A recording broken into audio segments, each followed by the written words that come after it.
Ayan, ayan mga kapatid, maraming salamat. Samahan niyo po ako, tayo po ay magbibideo-video. Ayan po, maraming salamat. Thank you po.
Ya está bueno, está muy bueno. Sí, pero zapatos cerrados, yo tengo el dedo ese de menino, no puedo usar zapatos.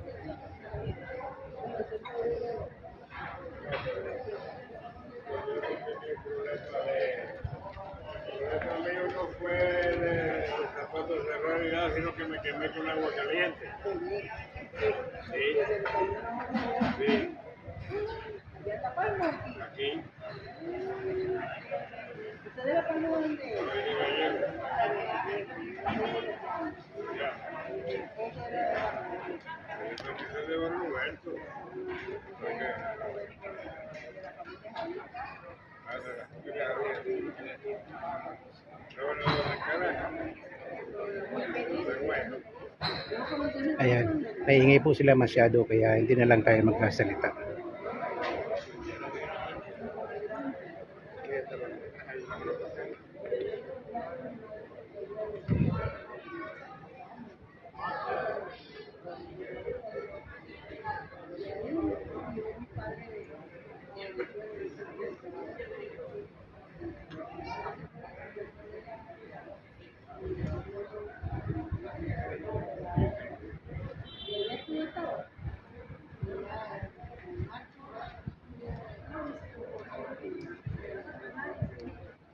Llegué primero.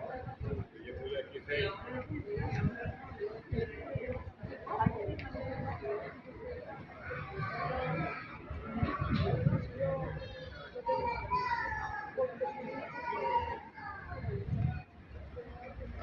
Uno no sabe para dónde que le toca. Mira, vamos a ver dónde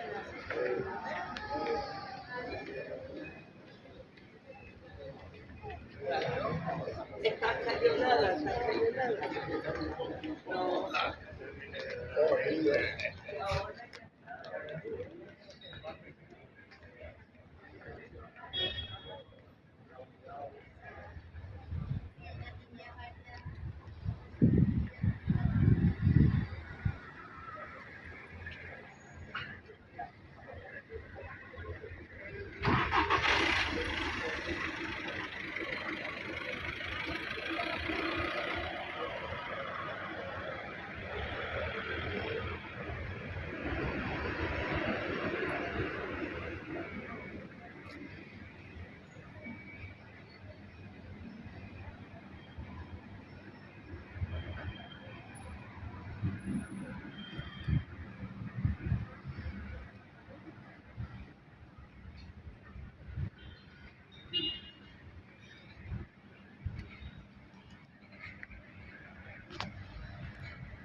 Ayan.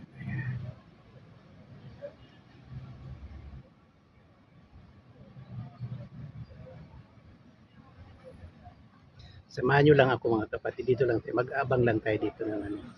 Magbibideo-video lang po tayo dito.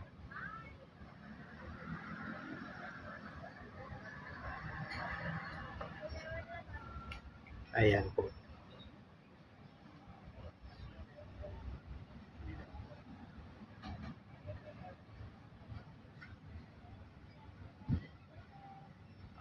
Ayan. Samahan nyo lang ako. Magtambay lang po tayo dito. Magbibideo lang po tayo. Kasi po pag nakakainip na po sa bahay, wala na po tayong magawa sa bahay. Wala na akong magawa sa bahay. Lahat na lang po nandito na lang. Kaya dito na lang po tayo magkwentuhan. Alam niyo po, nung bago lang po ako nagbibideo o nagba-vlog, marami po akong karanasan na nakakatawa. Nakakatawa para sa akin pero ewan ko lang po sa iba. Kasi po nung panahong mayroon po ako napasukan na live. Hindi pa po ako marunong noon. Sabi sa akin na Kuya Dor, sabi niya, baba ka ng bahay, sabi sa akin.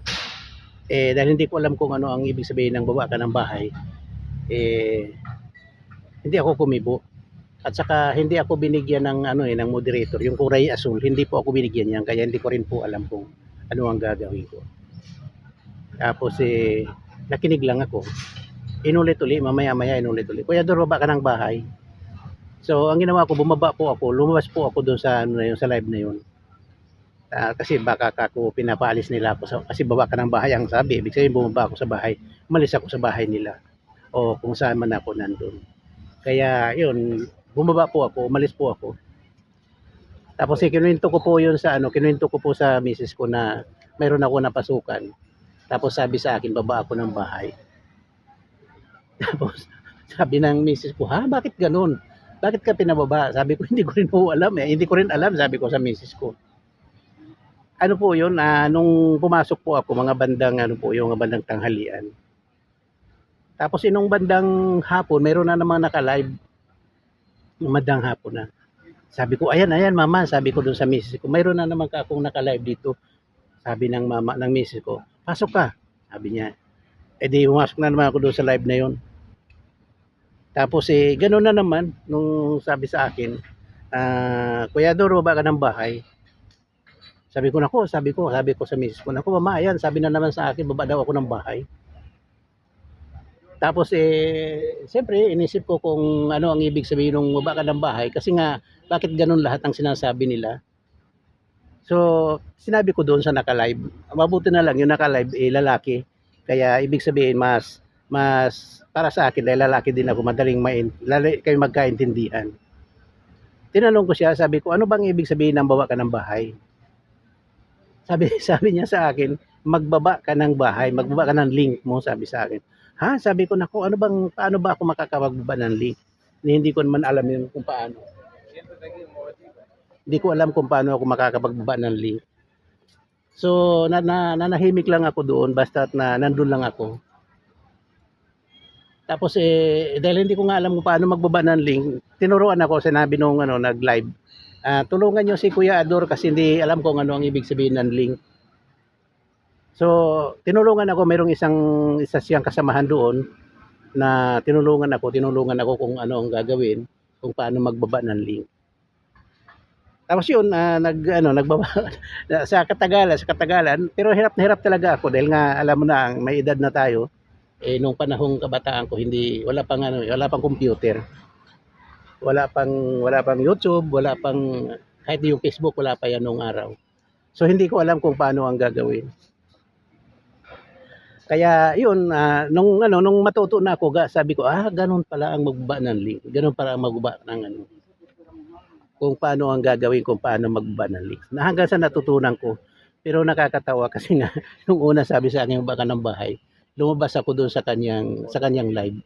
Kasi inisip ko baka kako yun ang ibig sabihin. Pero hindi pala.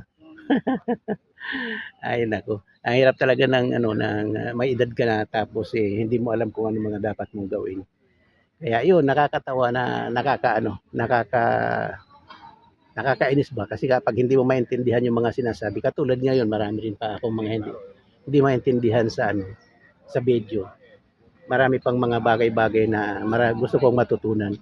Katulad nung kung paano ka magsulat sa video mo, nakakapagsulat-sulat ako sa video ko pero sa umpisa lang, pagdating sa bandang gitna wala na. So hindi ko na alam kung ano ang gagawin ko pag gusto ko kasing magsulat sa video mula sa umpisa hanggang sa bandang gitna hanggang sa bago matapos.